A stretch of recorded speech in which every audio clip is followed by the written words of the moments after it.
So regarding Industry 5.0, I mean, there are basically three elements that we need to consider. First, we have the human centricity. In Industry 5.0, we are basically considering that we still need human in the equation as well.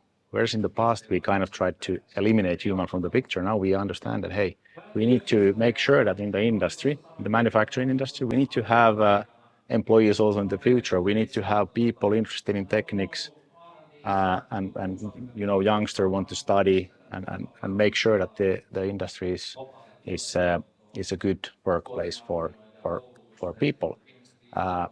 Then on the other hand, we need to build resiliency in the manufacturing processes, especially in the supply chains.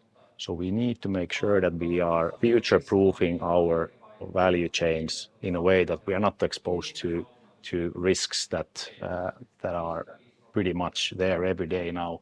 We live in this really volatile market. So resiliency, and then obviously the third part is the sustainability, and it's sustainability in a broader kind of way that we consider not only the environment but also social responsibility of companies. So you need to have a really ethical way of making your business happen. I think we were talking here about what it means for professionals in supply chain management, and I believe that we are now kind of in a really interesting era that the capabilities of companies are really much depending on the supply chain management. So we need to have really brilliant people working in the supply chain space. And one tip basically for people that are working as supply chain managers or specialists today is that you really need to make sure that you're upskilling your own capabilities when it comes to AI, when it comes to ESG,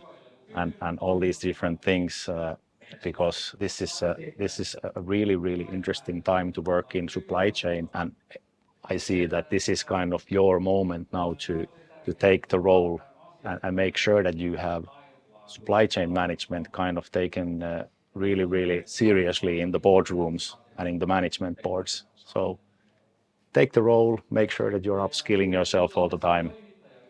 That's my key takeaways for supply chain professionals.